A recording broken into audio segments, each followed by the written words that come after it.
like to show you one of my favorite homesteading skills.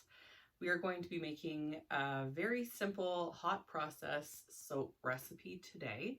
And if you've ever done a little bit of research about soap making, you'll know that there are generally two main kinds of handmade soap processes. So you can go with a cold process, which is quite a simple process, yields great results as well. The difference there is that it's a little bit more finicky in terms of having to monitor temperature. So we're going to talk a little bit about what kind of ingredients we're using to make our soap in a moment. But I just prefer the hot process personally because it's quick, it's easy, it's a little less finicky when it comes to temperature and things like that. And the nice thing about it is the process of essentially cooking the soap. So a hot process where you can see here I'm using a crock pot that I just picked up at a secondhand store. So very inexpensive tool. You're not going to be obviously using this for food. You're using it for your soap making purposes only. So you don't want to spend a fortune on your crock pot. So basically what happens is we're going to accelerate the saponification process. So saponification is sort of the science of bonding all of these ingredients together, which you would never guess would create something as beautiful as soap, a handmade soap, but it does. It's like magic. Essentially, it's going to accelerate that process, and you're going to have a product that is essentially ready to use right away. So after you cut it and set it to cure, you can use it. The longer it cures, we're going to talk about that later, longer it cures, the harder the bar of soap becomes. So I like to, give it a few weeks, definitely, anyhow. But let's get started. So I want to talk to you a little bit about the equipment I have here and the ingredients. Your number one important piece of equipment is going to be your recipe, right? So there are a million different recipes that are circulating on the internet, and my best advice is to check out those recipes. If one catches your eye, awesome. What you want to do is take that recipe and run it through what we call a lie calculator. And what this is going to do is it's going to ensure that you have, again, a safe recipe. So a lot of these homesteading skills, they're wonderful, they're so handy to have, but there are some risks. So we do have to be careful and be informed, right? So a lie calculator is essentially a tool where you're going to plug in all of your ingredients, and it's going to give you ratios that you need to follow so that you have a safe and also a useful product, something that you want. So if you want to have a harder soap bar, if you want to have one that has a ton of lather, it's going to walk you through sort of what kinds of ingredients you want to be using, okay? So the soap calculator that I use is a free internet soap calculator. It's called soapcalc.net, and I'll link that in the video. And I'm going to run a little tutorial at one point. I'll see if I can figure out how to do a live screen shot where you guys are going to be able to see me plugging in all this information. And so basically what I'm going to do is I'm going to be following this recipe, and the recipe that I have here is my base for all of my soaps that I make here at Rootstock Farmstead, and I will share that with you.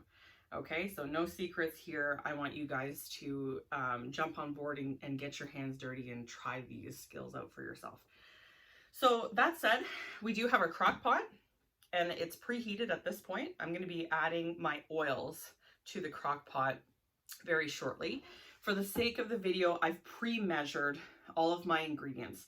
And when I'm running my recipe through the soap calculator, I make sure that I am looking at all of my measurements in grams. That's just the unit of measurement that I prefer. I use, also very handy and very necessary when we're making soap, I have a digital kitchen scale, also fairly inexpensive to buy, but very important. And I've pre-measured my oil. So today I'm going to be using some lard, And you can definitely use store-bought lard if you wish. I'm really lucky. I have some local farmers who produce their own lard from their pastured pigs, which is fantastic. So props to White Owl Bistro and Sunwood Farms. And so this is their product, and I've been buying this for years to make my soap because it just yields excellent results. Okay, so I have 400 grams of this in our recipe. I also include 800 grams of organic coconut oil. I buy mine usually at Costco is your best price, but you can get it at any grocery store. And you can use, it doesn't really matter. Like I'm using the organic virgin coconut oil. You can use one that has been refined, so it doesn't have that coconut smell. I find that the product doesn't end up with a coconut smell, so I don't, see the difference. I'll buy the one that's, a better price. And our final ingredient for oils is going to be a sunflower oil. Okay, so and I have 400 grams of that. So that's all pre-measured here in this bowl. Okay, and I'm going to be now adding this to my crock pot, and I'm going to want to make sure to scrape out all of that oil because you want to have that recipe nice and precise. You want your ratios to stay precise. So all of that oil goes in there. And my crock pot is on high at this time. And it's going to melt you want all of those solid oils to have melted and incorporated together before we go ahead with our next step, okay? So another thing that we do have here, so this is our one main component of soap, is going to be your oils and your fats, okay? And the second part of the magic is what we call lye water, okay? And it's exactly what it sounds like. We have pre-measured water here, and you want to use, if you're on a well system like we are, and we have a lot of mineral deposits in our water, I go with a spring water or a distilled water, ideally, just because it just eliminates some of the imperfections and sort of the impurities that can be in the water, and it can it doesn't really mess things up, I wouldn't say, but I mean, we want to keep it as pure and natural and awesome as possible. Okay, and here we have our lye crystals. So this is sodium hydroxide, and this is by far the substance that you want to take great care with, okay? So it is a very caustic substance. So that said, when we're dealing with lye and lye water, you want to have some safety precautions in place. So I always make sure that I'm wearing clothes that is probably not, my most expensive outfit. And you want to have long sleeves. And I also use disposable gloves, okay, for making my soap. That way it protects my hands, okay? So what we're going to do while my oils are sort of hanging out in the crock pot and they're becoming liquefied and incorporated, I'm going to make my lye water. And what you want to do is you want to do this in a well-ventilated space, okay? You want to have some eye protection as well, okay? So eye protection, you want to make sure your skin is well covered, and especially your hands, very important, okay? And if you have a range hood, I really recommend you making your lye water under the range hood, making sure that no pets or children are, in the area, because the last thing you want is for this to accidentally dump on someone. It's not good news, okay? So we want to make sure that this step, you're all safe and clear and you're alone for a moment, okay? So I'm going to go ahead. I don't have a range hood or a dishwasher, not by choice, but we don't have one. So this is what I'm going to do. I'm going to bring my water, and my water is in a glass container. You can use glass or plastic. You cannot use a metallic container, so especially not aluminum. Aluminum actually produces a really volatile reaction with lye. Okay, so very dangerous. So you want to make sure all of the utensils you're using, all of the equipment you're using is either plastic or glass or wood or a non-reactive material. Okay, very important. So I have this here. I'm going to crack my window, and that's going to be my source of ventilation here. Okay, and we might hear James barking if that's the case, but that's fine. Okay, he's outside playing with his toys. So, and that's my dog, by the way, James. So I've got some ventilation here. I have my water in my non-reactive vessel, and another really important thing to note here is that you never want to add water to lye. It's always lye to water. Okay, again, this can create a very, theatrical reaction that we want to avoid, okay, for safety reasons. So in a moment, I'm just going to add these lye crystals to the distilled water. I'm going to be mixing it with a wooden spoon, okay, that I normally use for soap making. And just in case, I have a spray bottle here with vinegar in it.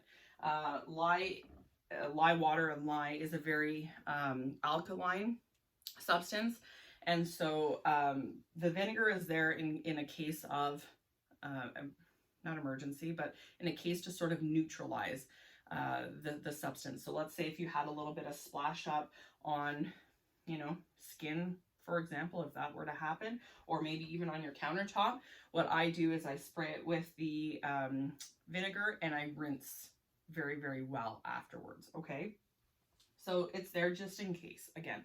So I'm going to go ahead and I'm going to add this to the water.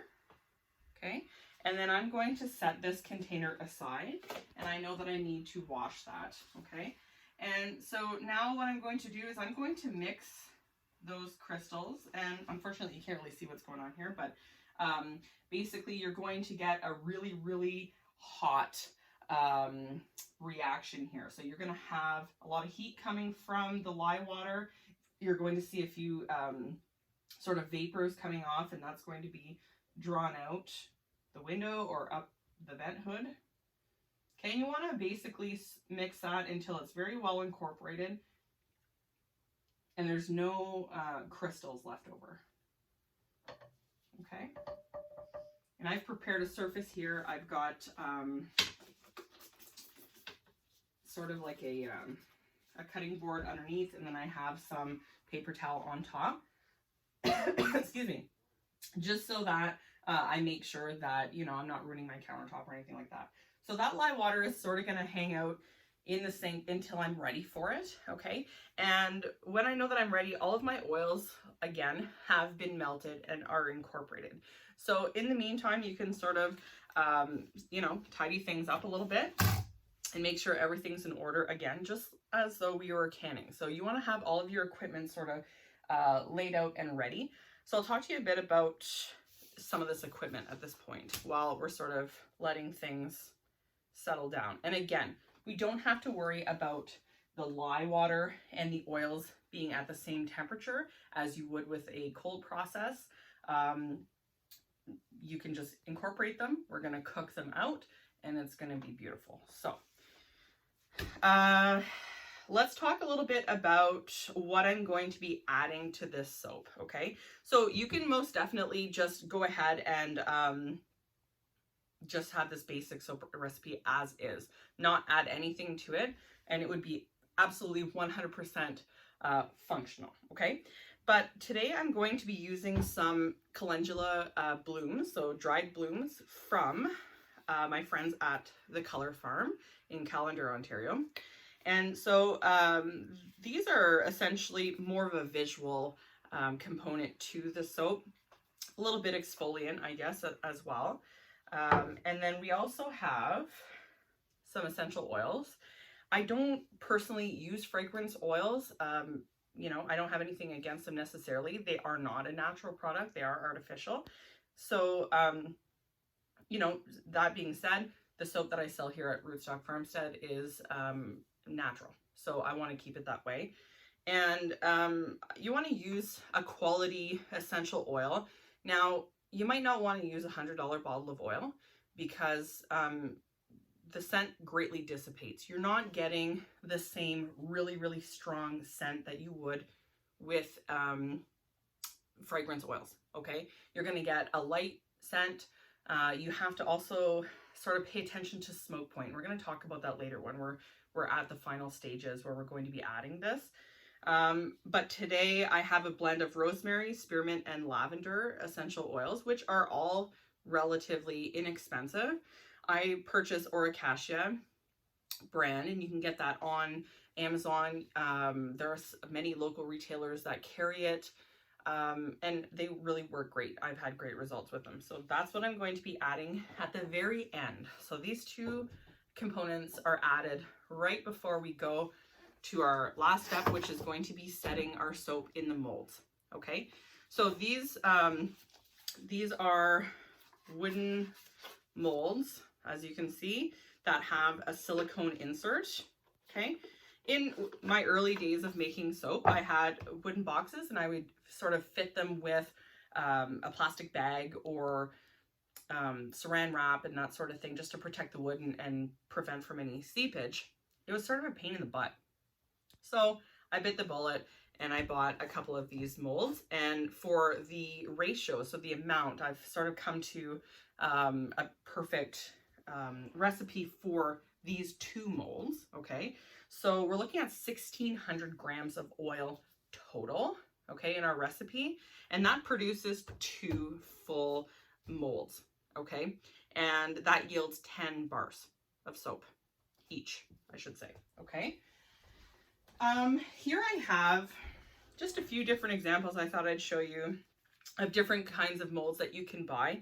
I'll be honest with you, they work best with a cold process soap.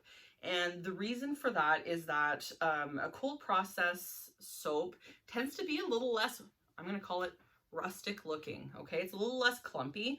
And so if you have like fine details in your mold, such as this one, it says 100% handmade, really cute, you're gonna have maybe a little bit of difficulty getting all of that soap pressed down in the mold with a hot process soap. So it's really up to you. I mean, I still do it just because I do prefer this process, but that's your call.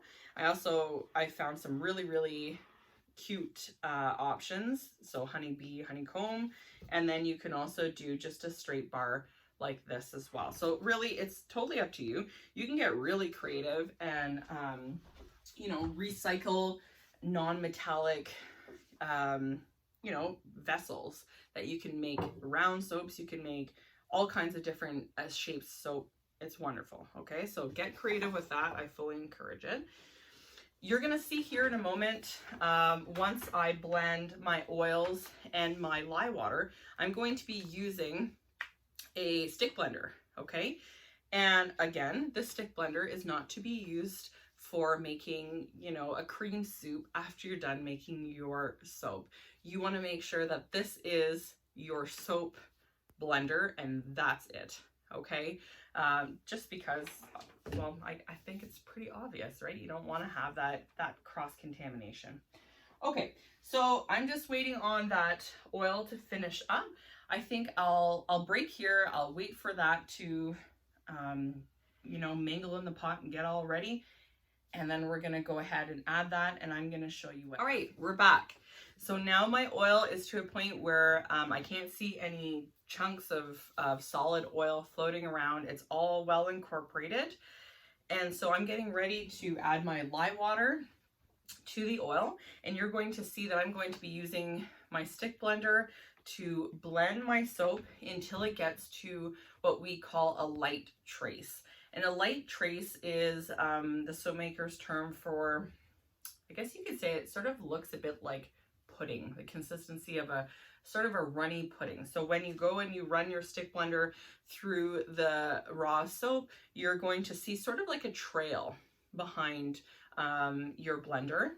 And once that is achieved, usually within, you know, 2 to 5 minutes, depending on what oils you're using, you're going to want to stop blending. You're going to place your lid back on your Instant Pot. See, okay, I'm gonna admit something here. I do joke with some of my friends that love crock pots for cooking, and I say that the only reason I ever use a crock pot is to make soap, which is true. I am team Instant Pot. And I don't mean to offend any of you that love crock pots.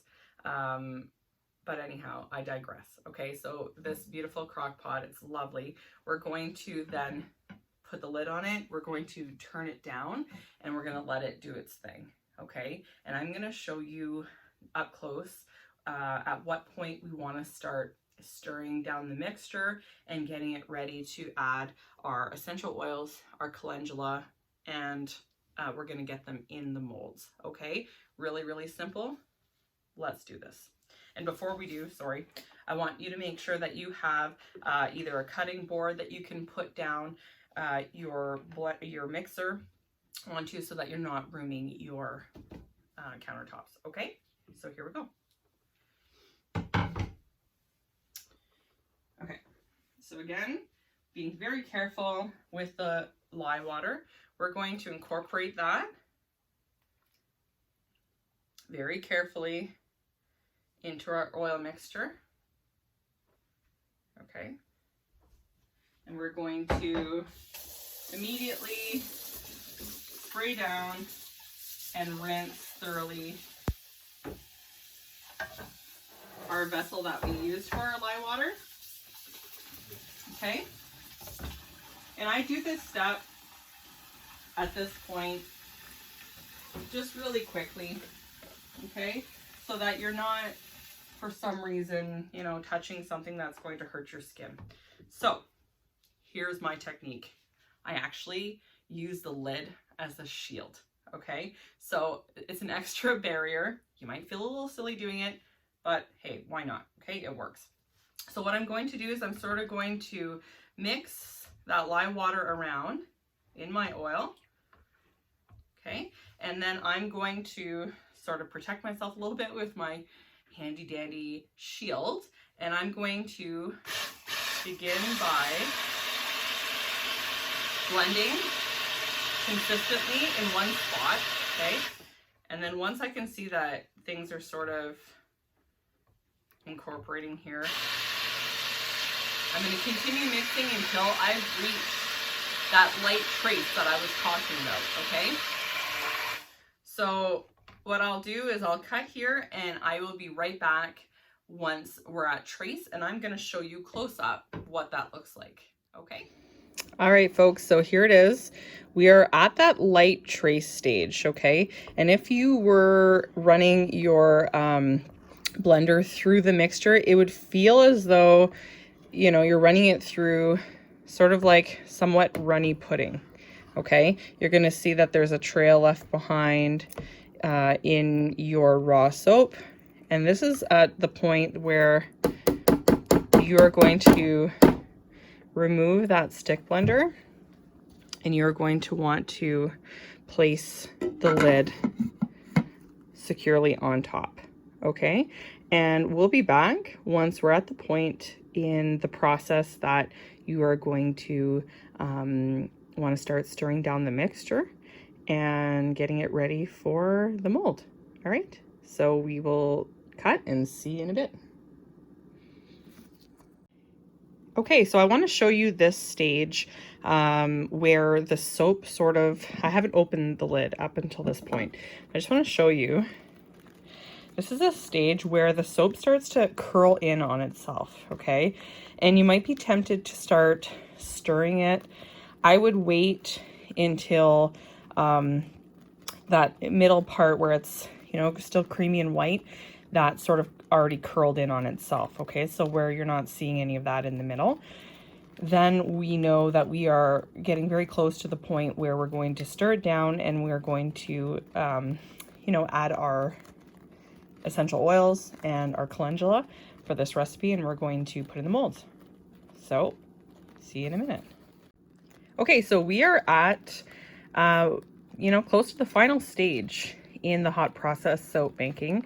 You can see now that the edges of the pot have sort of, you know, curled in. So you've got you know, the soap climbing up the sides and then sort of folding in on itself. And so it's almost completely mixed in.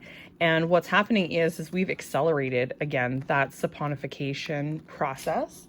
And basically what you want to be, you know, watching for right now is what they call, it's sort of a funny name, but they, you know, I say they, but these are people who also make hot process soap that I've been following for many years. There's something called the Vaseline stage, and it's exactly what it sounds like. It gets, you know, your soap to the point where it starts looking like Vaseline.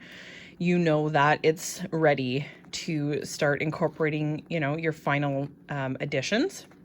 So this entire time, my crock pot has been on low. So that's very important. Since the last time we had chatted, where I was mixing the oils and the lye water together, until this point, it's been about 45 minutes. Okay, so it's a slow enough process. You don't necessarily want to speed it up. You already are speeding up the process, doing a hot process soap. So just, you know, about half an hour, 45 minutes to an hour, you're going to get to this stage. Okay, so I'm going to set myself up where I'm going to be working through the last steps, and you can follow along. Okay, so we're ready to get started adding our final touches to our beautiful handmade soap. Okay, so first what I'm going to do is I'm going to give my soap a stir, and it should be nice and frothy and bubbly and beautiful. And I just mentioned that Vaseline stage. So if you're looking closely, now that I've stirred down the soap, you'll see that it continues to sort of have the texture and look of Vaseline. Okay, so that petroleum jelly sort of sheen and texture. So we know that we're at the final stages when you see that, okay? So I'm adding those calendula blooms, okay? And that sort of gives a bit of a yellowy tinge to the color of the soap as well. It's very pretty. Okay, and keeping in mind that the mixture is still very, very hot, okay? Both from the chemical reaction of saponification and the crock pot, obviously. It's hot, so be careful. Okay, and I like to sort of stir down my raw soap at this point so that it is actually coming down in temperature before I go ahead and add my essential oils. Because I have learned the hard way with very expensive essential oils that if you add them too soon to your mixture, they simply dissipate, okay? This is the concept of a flash point, and certain essential oils have a much lower flash point. Okay, so that means that if the temperature of your raw soap is hot enough, it's just going to burn off that beautiful scent, and you are going to waste your money. So don't do that. You can get really technical. You can take out your soap thermometer, and if you are not sure what kind of thermometer to use, you can use a regular candy thermometer to measure the temperature of your soap. So you can pick that up at any, you know, local kitchen store or online even. Okay. So at this point, you can really see things are cooling down. The soap is sort of sticking to the sides of the crock pot. You want to kind of keep that moving as much as you can. And it's sort of, if you're looking at it, it's sort of coming off the bottom of your crock pot a little bit. So it's coming together. It's a little bit more solid. So I'm going to add my essential oils at this point. You're going to see that I am using a lot, okay? And this is the point where if you wanted to add additional oils, so for sort of, you know, skin conditioning properties, that's my lavender that I just put in. It's called a super fat. And so you're adding fat at this stage to your soap for that conditioning. In the lye calculator recipe, there is actually a built-in setting where it's set to a 5% super fat as is.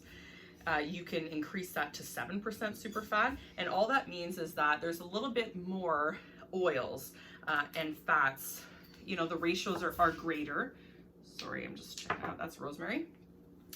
There are more oils than there is lye, which is exactly what you want, because you want to make sure that your product is safe and it's not harsh on the skin. And if your lye isn't properly incorporated and hasn't properly bonded to your oils, you're going to end up, you know, with some sore skin. You don't want to do that. So the proper blending, where we're getting that trace, that's very, very important, so that, you know, all of that lye water is bonding properly, right? And then we're cooking it down as well. That's sort of speeding up the process. Man, that smells awesome. I'm gonna add a little bit more. So you really should, at this point, have quite the strong scent, okay, coming from your soap made with essential oils, because keep in mind that the scent will definitely dissipate. Oops, I got stuck. There we go. The scent will definitely dissipate as it cures. So you want a stronger smelling product. As you can see, I'm adding a lot of oil. You want a stronger scented product at this point, so that you have a really faint smell in the end. Okay, that's my lavender. So lavender, rosemary, and spearmint essential oils. And do your research on the different kinds of essential oils also, because there are some that are just not recommended to be used on your skin, and you don't want to be adding that to your soap, okay? Okay, so we are at the point now that we are ready to rock. We are going to be placing our soap in the molds, and you'll see it's nothing too fancy. You're just gonna grab some blobs of soap, you're gonna lay it down in the bottom of your mold, okay? I'm sort of eyeballing it at this point, which you'll see is a theme with me. So I'm trying to get those bubbles out, okay? So I want to do that, work fairly quickly here. So you don't want those air pockets in your soap, okay? So there we go. And I'm going to start filling up my second one so that I can sort of keep an eye. I mean, you could definitely get super technical and weigh out your bars as you're filling them. That's your call. Okay.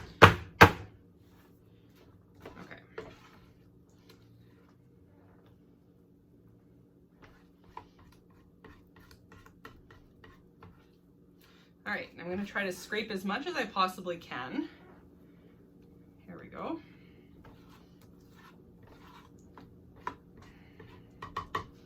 And at this point you might, and you'll see that the soap is really hardening quite quick. So you do have to move fairly quickly. And you want to scrape as much of that goodness out of there as possible. Okay. Yeah, smelling awesome. Fragrant, beautiful. Okay. So I like to sort of flatten that top down as much as I can. Okay. And I'll show you a trick, okay? So again, hot process soap looks a little bit more rustic, okay? It doesn't have the smooth edges that you can expect with cold process. So what I like to do to sort of make an interesting pattern on the top of my hot process soap is I press down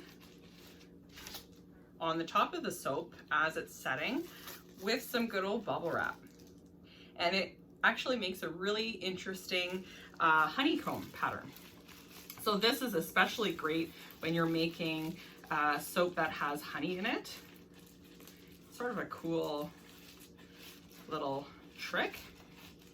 And what's nice about it too is it sort of provides a bit of insulation to the soap as it is cooling, because you don't want it to cool too quickly, okay? You want to have sort of that gradual cool down over a 24-hour period. So what I normally do is at this point I set them aside. You can definitely take a towel if you wish and drape it over top, you know, sort of have some extra insulation. That's totally up to you, okay? And then we're gonna set these aside. You wanna set those aside somewhere, you know, where it's safe and it's not gonna get knocked over. And then once the 24 hours are up, you don't wanna wait too long. There's sort of, you wanna, you know, let's say wait about 12 to 18 hours, and then you might wanna sort of touch the top of your soap and see, you know, where you're at with the hardness of the soap. When you go to cut it, I don't use anything fancy. I mean, you definitely can invest in something fancy.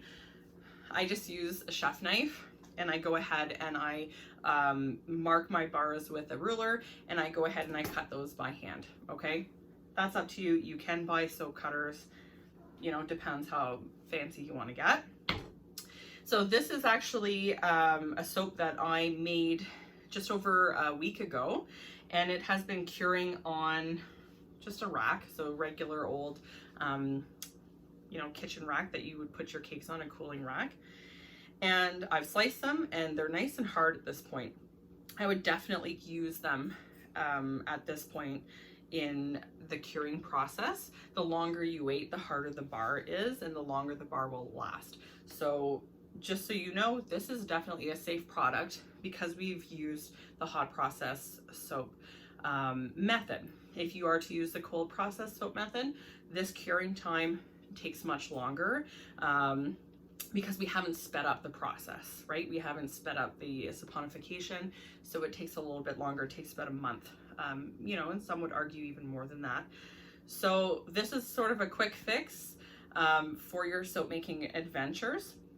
And at this point, that's what we have to do. We just have to wait. We're gonna cut it, we're going to cure it, and you're ready to rock. So it's not that difficult. It's a fantastic skill to have. And I highly, highly recommend using the hot process method if you want to give it a whirl. I've had a lot of success with it. So that said, thank you for watching. I hope you have learned something today, and I look forward to continuing to learn alongside you and hopefully teach you some skills that are going to come in handy. So see ya from Rootstock Farmstead. Take care.